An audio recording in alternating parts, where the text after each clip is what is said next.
महाराष्ट्रामध्ये अद्रक आणि हळदीचं फार मोठं क्षेत्र आहे. हळद आणि अद्रकीमध्ये शेतकऱ्यांचं जे जास्त नुकसान होतं ते कंदकूज किंवा कंदसडीमुळे होतं. एकदा कंदकूज आल्यानंतर तिला कंट्रोल करणं फार अवघड होतं शेतकऱ्यांना.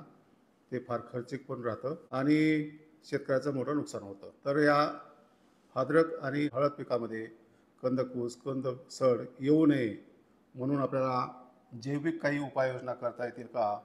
याचीच माहिती आपण आजच्या व्हिडिओमध्ये घेणार आहोत. नमस्कार, मी डॉक्टर तुकाराम मोठे, सेवानिवृत्त कृषी सहसंचालक डॉक्टर तुकाराम मोठे या यूट्यूब चॅनलवर आपलं सर्वांचे स्वागत आहे. सर, अद्रक आणि हळद ही प्रमुख व्यापारी पिकं झालेली आहेत काही जिल्ह्याची.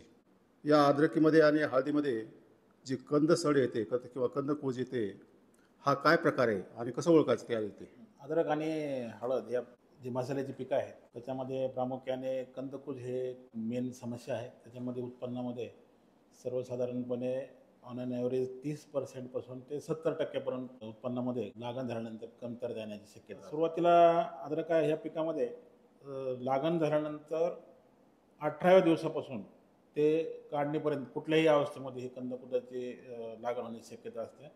परंतु विशेषतः करून जुलैचा पहिला आठवडा ते ऑक्टोबर महिन्यापर्यंत या रोगाचा जे प्रादुर्भाव आहे ते जास्त प्रमाणात आपल्याकडे दिसून येते. या कालावधीमध्ये सुरुवातीच्या अवस्थेमध्ये पिकामध्ये जे अद्रकाचे जे पानं आहेत ते खालची जी पानं आहेत ते पिवळी पडणे आणि कडाकडून ते वाळत जाणे हे पहिले लक्षण ह्या अद्रकामध्ये दिसून येते.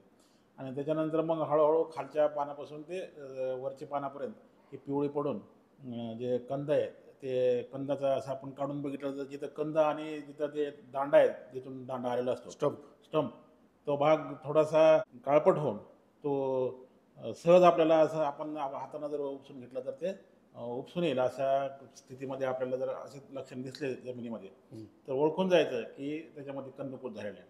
आणि असे कंद जर आपण आपण विशेषतः बघितलं आणि त्याला जर कट करून बघितलं तर कधी कधी काय होते की ते कंद जे आहेत ते थोडेसे काळपट झाल्यासारखं दिसतील आपल्याला. म्हणजे हे सुद्धा लक्षण आपल्याला काही वेळेस त्याच्यामध्ये दिसून येतात. आणि त्याचा जे वास आहे ते थोडासा फाऊल ओडर म्हणजे त्याला जे आपण उग्र वास असतो तो उग्र वास देखील आपल्याला त्या कंदामध्ये अशा अद्रकामध्ये आणि हळदीमध्ये आपल्याकडे दिसून येतात. दोन्हीची पानं वाळण्याचे सेम सिम्पटम पिवळवणे वाळणे. हां, पाने वाळणे आणि हे तिथे मेन सिम्पटम आहेत. हळदीमध्ये थोडंसं कमी प्रमाणामध्ये ते लक्षण दिसतात पण अद्रकामध्ये ते तीव्र दिसतात. कारण अद्रकाचं जे पीक आहे ते हळदीपेक्षा थोडंसं नाजूक आहे. स्टम्प्स आहेत ते नाजूक असतात आणि हळदीमध्ये थोडंसं स्टर्डी असल्यामुळं ते लक्षण जे आहेत ते सुरुवातीच्या अवस्थेमध्ये पानं जळण्याचे दिसत नाहीत पण ते कंदकुजाचे मात्र दिसायला सुरुवात होते. ही कंदकूज कशामुळे होते? त्याच्यामध्ये जमिनीमध्ये जे 2-3 टाईपच्या बुरशी आहेत विशेषतः करून अधिक जर आर्द्रता असेल तर पिथियममुळे ते कंदकूज होण्याची शक्यता असते. पिथियम अफिनिडर्मेटम किंवा पिथियम मायरोटेलियम हे जी बुरशी आहे त्याच्यामुळे कंदकूज होते.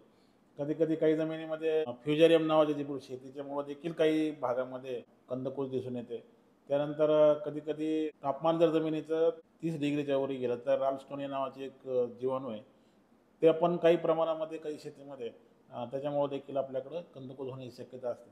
तर असे 2-3 बुरशी आहेत की ज्याच्यामुळं फ्युजेरियम सोलानी पण काही भागामध्ये दिसून येते.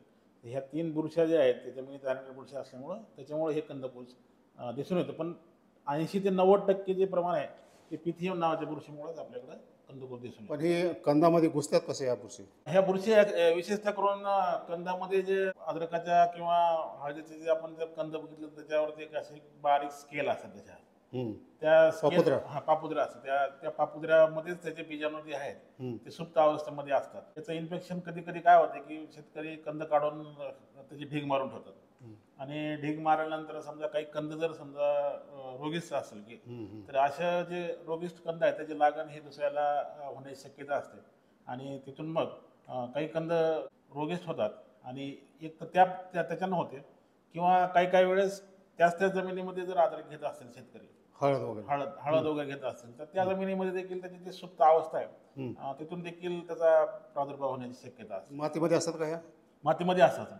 जवळजवळ आपण एकदा अद्रक घेतल्यानंतर सहसा शेतकरी 3 ते 4 वर्ष अद्रक तिथे घेत नाहीत किंवा हळद लावत नाहीत कारण त्यांना माहित आहे की 2-3 वर्ष हे बुरशी जे आहे ते सुप्त अवस्थेमध्ये त्या जमिनीमध्ये राहतात. तरी सुद्धा काही जमिनीमध्ये त्याचं इन्फेक्शन काही कमी जास्त प्रमाणात आपल्याकडं मातीद्वारे देखील आपल्याला दिसून येते. ही जी कंदकूज आहे ते कंदमाशीमुळे सुद्धा होते. ते कंदमाशीमुळं त्याला छोटे छोटे छिद्र त्या कंदामध्ये निर्माण होतात. छिद्राचा वापर करून हे जे बुरशी आहे, जमिनीमध्ये जी बुरशी आहे, ती बुरशी जी आहे ती कंदामध्ये शिरून तिथं देखील कंदमाशीचं जे तीव्रता आहे हां ते वाढण्यास मदत होते. जे कंद उघडे पडतात अद्रकचे किंवा हळदीचे, माती जर वेळेवर लावली नाही तर हे कंद उघडे पडतात. मग अशा उघड्या कंदामध्ये कंदमाशी आहे ही ढासासारखीच असते, त्याच्यात ती अंडी घालते आणि अंड्यामधून जेव्हा अळ्या येतात त्या अळ्या त्या कंदाला टोकरून खातात आणि त्याची विष्ठापत्ती त्यास पडते आणि आयत प्रवेशद्वार या बुरशीला पण मिळत असेल. बुरशीला प्रवेश प्रादुर्भाव कसा होतो हे जी आपण माहिती पाहिली. तर आता याचं जे नियंत्रण आहे किंवा याचं जे व्यवस्थापन आहे ते बरेच शेतकरी रासायनिक पद्धतीने करतात. काही अलीकडच्या काळामध्ये जैविक पद्धतीची पण व्यवस्थापन पद्धती शेतकरी अवलंबतात. व्यवस्थापनासाठी आपल्याला नंबर 1ला एक तर निरोगी कंदाची निवड करणं खूप गरजेचं आहे. हम्म. कंदाची साठवणूक देखील व्यवस्थित प्रमाणात करणं गरजेचं आहे. आता आम्ही यावर्षी बघितलं एका क्षेत्रामध्ये 0% जर्मिनेशन झालं होतं. बरं. म्हणजे जेवढं क्षेत्र त्यानं लावलं होतं त्याचं 5-6 एकर कंदाचं काहीच जर्मिनेशन झालं नव्हतं. कारण ते कंद ऑलरेडी ते इन्फेक्टेड एवढे झाले होते की त्याचं जर्मिनेशन झालं, म्हणजे ते सगळे इन्फेक्टेड झाले होते. साठवणुकीची जी सायंटिफिक पद्धत आहे ते कधी कधी शेतकऱ्याला माहीत नसते. त्याच्यामुळे देखील काय होतं की कंदाची लागण होऊन मग ते बाल्यावस्थेमध्ये तिथं इन्फेक्शन होते आणि 100% नुकसान होते. तर याच्यासाठी काय करायला पाहिजे की एक तर साठवणूक व्यवस्थित करायची, निरोगी कंदा सीड ट्रीटमेंट करता येते काय?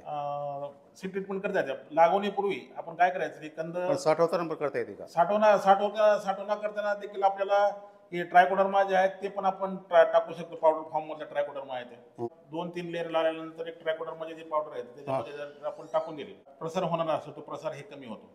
केमिकल काय ट्रीटमेंट करता येते का? केमिकल ट्रीटमेंट मध्ये आपल्याला मॅनकोजेब जे पावडर आहे, मॅनकोजेब पावडर देखील आपण टाकू शकतो. त्यासोबतच प्रत्येक लेअर मध्ये थोडस जे आपण लाकडाचा भुसा आहे, लाकडाचा भुसा आणि ही मॅनकोजेब आहे ते मिक्स करून जर टाकलं तर समजा आपल्याला जे पसरणारं इन्फेक्शन आहे ते कमी होऊन जाईल. कारण काय होतं की बॅक्टेरियामुळे काय होते की उजिंग होण्याची शक्यता असते. त्या भुशामध्ये काय होते, ते भुसा आहे तो शोषण घेतो ते सगळं जे उजिंग आहे ते, आणि त्याचा प्रसार जे आहे ते दुसरीकडे जास्त होऊ देत नाही. आदरता शोषून घेतो. आदरता शोषून घेतो. कारण लोक काय करतात की त्याच्यावर पाणी मारतात. पाणी मारले काय होते की समजा हे जे कंद असतात इन्फेक्टेड एक-2, त्या कंदाच्या जे बुरशी असतात ते एका कंदाकडून दुसऱ्या कंदाकडे जाण्याची शक्यता असते. म्हणून हे जे लाकडाचा भुसा आणि मॅनकोजेब हे जर आपण मिक्स करून जर ते व्यवस्थित लेअर वाईज जर टाकलं तर आपल्याकडे कमी होण्याची शक्यता आहे. त्याशिवाय कंदाची लागवड करताना नंबर 1 चूक काय होते शेतकरी की हे सगळे लागवड जे आहे ते गुत्त पद्धतीने काम केलेलं असतं. म्हणजे 1 एकर लावणं, 2 एकर लावणं. कॉन्ट्रॅक्टर काय करतोय की ते कंद जे आहेत ते पाण्यामध्ये त्या द्रावणामध्ये बुडवतात आणि काढतात फक्त असं सीड ट्रीटमेंटची. सीड ट्रीटमेंटसाठी. तसं न करता त्याला काय करायचं की ह्याला बायो प्रायमिंग करणं गरजेचं. म्हणजे 20 मिनिटाचे आपल्याला 30 मिनिटं त्याच्यामध्ये ते भिजू घालणं गरजेचं. जे औषध आहे बायोमिक्स असेल किंवा ट्रायकोडर्मा असेल, हे जर आपण ट्रीटमेंट केली असेल समजा 100 ml 100 लिटर पाण्यामध्ये मिक्स करून जर आपण त्याला 30 मिनिटं बुडून त्याला ठेवलं तर ते काय होतं की ते शोषून घेतात मध्ये बरोबर, आणि मग ते मध्ये जे इन्फेक्शन असेल किंवा स्केलवरती ते किंवा पापुद्रावर जे इन्फेक्शन असेल ते कमी होईल. त्याशिवाय काही रासायनिक बुरशीनाशक देखील आहेत. त्याच्यामध्ये मॅनकोजेब आहे, कार्बन डायझिम आहे. हे बुरशीनाशकामध्ये देखील आपण जर समजा बुडवून ठेवलं त्याचा देखील आपल्याला खूप चांगला परिणाम होतो. पण फक्त बुडवून 20 मिनिटं कमीत कमी ठेवणं गरजेचं. पण ते आता हे दोन्ही रासायनिक आणि जैविक या ट्रीटमेंटमध्ये काय वेळ द्यावा लागेल ना त्याला? रासायनिक करायचे किंवा जैविक करायचे, दोन्हीपैकी एक कोणते. तुम्हाला जर समजा रासायनिक घ्यायचे असेल तर मॅनकोजेब किंवा कार्बन डायझिम किंवा साप हे जे बुरशीनाशक आहे ते घ्या. किंवा शेतकऱ्याला जर जैविक घ्यायचं असेल, बरेचसे शेतकरी ट्रायकोडर्मामध्ये सुद्धा ट्रीटमेंट करतात. मग त्यासाठी ट्रायकोडर्मा जे आहे ते ट्रायकोडर्मा आपल्याला सर्वसाधारणपणे 100 ml 100 लिटर पाण्यामध्ये मिक्स करायचा, त्याचं द्रावण तयार करायचं आणि ते जे कंद आहेत ते 20 ते 30 मिनिटं त्याच्यामध्ये बुडवून ठेवायचे आणि ते काढून वाळून मग लागवडीसाठी. हे झालं सीड ट्रीटमेंटच्या बाबतीत. त्यानंतर आता आपण लागवड केल्यानंतरची जर आलाच तर काय करायचं? की लागवड झाल्यानंतर सर्वसाधारणपणे एक 20 ते 25 दिवसापासून या रोगाचे लक्षण काही काही भागामध्ये दिसून येतात की जिथं पाणथळ जमिनी आहे, पाणी साचतं किंवा जिथं निचरा बरोबर होत नाही, तर अशा जमिनीमध्ये सुरुवातीच्या काळामध्ये जिथं रोगिष्ट कंद वापरले तिथं देखील इन्फेक्शन होण्याची शक्यता असते. तर त्यासाठी 1 जुलैपासून जे आहे ते जैविक बुरशीनाशकाचा आपण वापर करणं गरजेचं आहे. म्हणजे रोग याची वाट बघायची नाही, आपण रेग्युलरली आपण 1 जुलैपासून दर 20 ते 25 दिवसांनी आपल्याला जर बायोमिक्सचा वापर केला, ट्रायकोडर्मा, सोडोमोनास बॅसिलस हे कॉम्बिनेशनचा वापर केला तर आपल्याला काय होतं की मित्र बुरशी आहेत त्याची संख्या अधिक राहून हां हानिकारक बुरशी जी आहेत त्याची संख्या कमी व्हायला मदत होते, हां किंवा हानिकारक बुरशीला तेवढा जोर लावावा लागेल जास्त हां की या मित्र बुरशीचं जे डिफेन्स आहे किंवा हां त्याची प्रतिकार क्षमता तोडण्यासाठी. बर म्हणून बरेचसे शेतकरी काय करतात की ज्यांना माहिती आहे हां ते दरवर्षी बरोबर 1 जुलैपासून ते ऍप्लिकेशन करायला सुरू करतात. बर पण काही काही असं दिसून येते की समजा रोग आल्यानंतर जर आपल्याला ह्याचा बंदोबस्त करायचा असेल तर आपल्याला मात्र थोडंसं खर्चिक पडतं. हां म्हणजे जे 20 ते 25 दिवसाला जे ऍप्लिकेशन आपल्याला करायची गरज असते हां त्याचं ड्युरेशन आपल्याला ऑटोमॅटिकली कमी करावं लागतं. बर म्हणजे तो ड्युरेशन 10 दिवस, हां कधी कधी तीव्रतेचे प्रमाण 15 दिवस हां किंवा 20 दिवस असं जे आहे. त्याच्यामुळे काय होतं की एक तर कॉस्ट वाढत जाते हां आणि मग शेतकऱ्याची मानसिक स्थिती देखील त्यामुळे काय होते की थोडी खराब होते. हां कारण त्याला काय होतं दिसते की दर आठवड्याला रोगाची तीव्रता वाढत असल्यामुळे तो थोडा थोडा घाबरून जातो. हां बरोबर आणि मग ते काय होतं की मग कधी काय करतात शेतकरी अशामध्ये काही वेळेस जैविक वापरतात, हां काही केमिकल वापरतात, किंवा कधी कधी काय करतात कॉम्बिनेशन वापरतात. हां पण जैविकमध्ये थोडासा संयम ठेवावा लागतो. हां तुम्हाला 20 ते 25 दिवसाला किंवा 10-12 दिवसाला कंटिन्युअस जर आपण टाकत गेलो हां तर तुम्हाला निश्चितच त्याच्यामध्ये बदल दिसून येतो हं. आणि बंदोबस्त पण दिसून येतो. इथं तुम्ही ट्रायकोडर्माची बॉटल ठेवलेली, सोडोमोनास आहे, बायोमिक्स आहे आणि बॅसिलस आहे.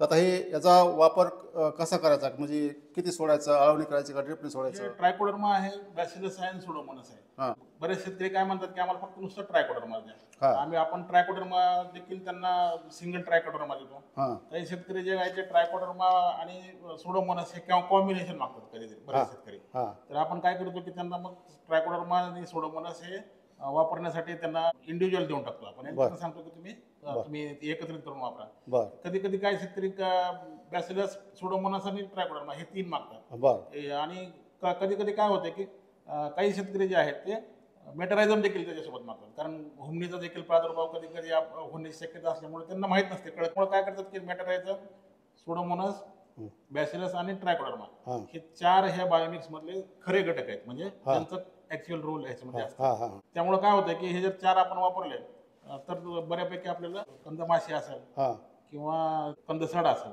हां त्याचा बंदोबस्त होण्यासाठी मला अद्रकमध्ये, हळदीमध्ये तुमचं बायोमिक्स वापरण्याचं फार प्रमाण वाढलेलं आहे. बायोमिक्समध्ये तुम्ही आता सांगितलं या बुरशी आहेत त्यामध्ये, सुडोमोनास आहे, ट्रायकोडर्मा आहे, बॅसिलस आहे. तर मग ही सेपरेट वापरायचं का बायोमिक्स वापरायचं, कसं करायचं? त्याच्यामुळे झालेलं ह्याचं जर आपल्याला त्याला माहीत नसेल, कॉज माहीत नसेल, हां तर त्याने एक ब्लँकेट ऍप्लिकेशन म्हणून बायोमिक्स घेऊन आपण वापरलेलं सगळ्यात चांगलं. कारण त्याला माहीत नसतं. पण काही काही शेतकऱ्याला माहीत असतात, लक्षणं माहीत असतात. हां त्याच्यामुळे शेतकरी काय करतात की आम्हाला फक्त ट्रायकोडर्मा द्या म्हणतात. नुसतं ट्रायकोडर्मा नुसतं घेतलं तर काय होईल की ट्रायकोडर्माचं जे संख्या आहे हां. मायक्रो ऑर्गॅनिझमची हां. ती आपल्याकडे त्यांना जास्त प्रमाणात अवेलेबल होईल. आणि बायोमिक्स मध्ये काय असतं 1:1 प्रोपोर्शन मध्ये मिक्स केलेलं असतं ना. हां त्याच्यामुळे 1 लिटर बायोमिक्स मध्ये जे आहे ते 14 घटक मिळाल्यानंतर हे जे ट्रायकोडर्मा असेल, सोडोमोनास असेल, हां बॅसिलस असेल त्याचं जे प्रमाण आहे ते थोडंसं त्या बुरशीचं त्या ह्याच्यामध्ये घटकामध्ये थोडं कमी येईल. हां आणि जर तुम्हाला इंडिव्हिज्युअल पाहिजे असेल तर तुम्हाला ज्याला कॉज माहित आहे किंवा ज्याला एक्झॅक्ट माहित आहे की ह्याच्या आपल्याला ट्रायकोडर्माच पाहिजे तर आपण काय करतो की त्यांना ट्रायकोडर्मा देतो. म्हणजे ह्याच्यामध्ये कॉन्सन्ट्रेशन जास्त आहे. कॉन्सन्ट्रेशन Single मध्ये? सिंगल मध्ये मिळेल तुम्हाला. त्याचं प्रमाण कसं आहे ते वापरायचं आणि कसं वापरायचं आहे? की पंपानं जर आळवणी करायची असेल तर ते 10 ते 20 ml जे घ्यायचं आपण काय? रोगाच्या तीव्रतेप्रमाणे ट्रायकोडर्मा 20 लिटरची जर टाकी असेल त्याला 100 ते 200 ml टाकायचं रोगाच्या तीव्रतेप्रमाणे बर आणि त्याची आळवणी करायची. बर प्रत्येक ओळीला आळवणी करत जायचं, हां इकडून जायचं आणि तिकडून यायचं असं. हां हां त्याशिवाय जास्त क्षेत्र असेल समजा तर आपण जे ड्रीप आहे हां त्या ड्रीप थ्रू देखील आपण हां 4 ते 5 लिटर प्रति एकर 200 लिटर पाण्यामध्ये मिक्स करायचं आणि प्रति एकर प्रमाणे त्याचं आळवणी करून घ्यायचं त्याची. हे रेग्युलर द्यायचं दिलं बायोमिक्स तर मग ह्या 4 जे आहेत बुरश्या त्या द्यायची गरज आहे का? नाही, रेग्युलर द्यायची गरज नाही. पण समजा आता काय होते की सर बऱ्याच वेळेस ज्यावेळेस जमिनीचं तापमान वाढतो ना त्यावेळेस बॅक्टेरियाचं इन्फेक्शन होण्याची त्याच्यामध्ये शक्यता असते. हां तर त्यावेळेस आपल्याला बॅक्टेरियासाठी हे जे सोडोमोनास आणि बॅसिलस देऊनच आपल्याला कंट्रोल करणं गरजेचं आहे. बरं कारण ट्रायकोडर्मापेक्षा त्याचे जे रिझल्ट आहेत ते राल्स्टोनियासाठी ते बॅसिलस आणि सोडोमोनासचे चांगले रिझल्ट आपल्याकडे भेटतात. त्याच्यामुळं शेतकरी काय करतात की ऑक्टोबरमध्ये विशेषतः करून सोडोमोनास आणि बॅसिलस ह्याची मागणी करतात. बायोमिक्सचा वापर मोठ्या प्रमाणात वाढलेला आहे, तरी काही शेतकरी मार्केटमध्ये जाऊन ह्या ज्या वेगवेगळ्या बुरश्या आहेत मित्र बुरश्या त्या पण वापरतात. आणि दुसरी जी गोष्ट आहे की पिकाचा आपटेक वाढवण्यासाठी वेगवेगळ्या प्रकारच्या बॅक्टेरिया पण वापरतात. म्हणजे NPK बॅक्टेरिया असतील, कॅल्शियमच्या बॅक्टेरिया असतील, झिंकच्या बॅक्टेरिया असतील. तर ह्या वापरल्यामुळे त्याचा आपटेक पण चांगला होतो. आणि ज्यावेळेस आपटेक जमिनीमधून चांगला होतो त्यावेळेस पीक काटक पण म्हणतं. हं. रोग किडीला प्रतिकार करण्याची शक्ती त्याची वाढते. परंतु त्या बाहेरून घेतल्यामुळे थोडा खर्चिक आहे. हां. खर्च वाढतो. तुमची ही जी किंमत फार कमी आहे. हां. म्हणजे प्रति लिटर फक्त 157 रुपये. कुठलंही मित्र बुरशी घ्या, फार म्हणजे कमी किमतीमध्ये तुम्ही शेतकऱ्याला देता आणि ते प्युअर आहे. हां. मार्केटमध्ये प्युअर मिळेल का नाही आपल्याला काय म्हणजे सांगता येत नाही, परंतु तुमच्याकडे प्युअर प्रॉडक्ट तुमच्याकडे आहेत. हां. आता हे जर तुम्हाला घ्यायचे असतील शेतकऱ्यांना तर ते कसे उपलब्ध होतील? कृषी संशोधन प्रकल्प छत्रपती संभाजीनगर जे पैठण रोडवर स्थित आहे. रेल्वे स्टेशनपासून एक 500 मीटर अंतरावर आहे. तर तिथं आपल्याला सोमवारपासून ते शनिवारपर्यंत सकाळी 9 ते 5 हे जे कार्यालयीन वेळ आहे त्या कार्यालयीन वेळेमध्ये आपल्याला ते उपलब्ध होतील. हं. आणि दुसरी गोष्ट हे सांगायचं म्हणजे हे जे सगळे बुरशी जे आहेत ते आपल्या जमिनीतूनच आपण हे केलेले आहेत, आयसोलेट केलेले आहेत. म्हणजे आपल्या जमिनीमधलेच आयसोलेट केले, हां, बाजूला केले. हां, हे बाजारात जे आहे ते बाजारामध्ये काय असते की समजा एखाद्या कंपनीचा प्रोडक्ट आहे तो एखाद्या ठिकाणाचा तो आयसोलेट घेतलेला असेल कुठल्या तरी बाहेरच्या त्या बाहेरच्या जमिनीमधून, हां. आणि ते काय करतात की मग पूर्ण इंडियामध्ये मार्केटिंग करतात. त्याच्यामुळे काय होतंय की आपल्या जमिनीमधलं पीएच असेल किंवा आपल्या जमिनीमधलं कार्बन कंटेंट असेल वातावरण, किंवा टेम्परेचर. वातावरण असेल किंवा जमिनीचं तापमान असेल किंवा जमिनीचा प्रकार असेल, हं. तर त्याला सूट होईलच ह्याची शक्यता नसते त्याच्यामध्ये. बरं. त्याच्यामुळे जे आपल्या नेटिव्ह जे असतात ते जर आपण स्ट्रेन्स वापरल्या किंवा प्रजातीचा वापर केला आपण तर हां. आपल्याला त्याचा जास्त फायदा होतो, कारण त्या लवकर अडॅप्ट होतात आपल्या क्लायमेटला. बरं. आणि क्लायमेटला अडॅप्ट होत असल्यामुळं जैविक औषधामध्ये सर्वसाधारणपणे आपल्या एरियातले जे स्ट्रेन्स आहेत तेच वापरणं शेतकऱ्याला फायदेशीर ठरतं. शेतकऱ्याला समजेल अशा मी भाषेत सांगतो की आपण ज्यावेळेस दुसऱ्या शहरामध्ये दुसऱ्या गावामध्ये जातो तिथलं आपल्याला हवामान सूट होईल असं नाही.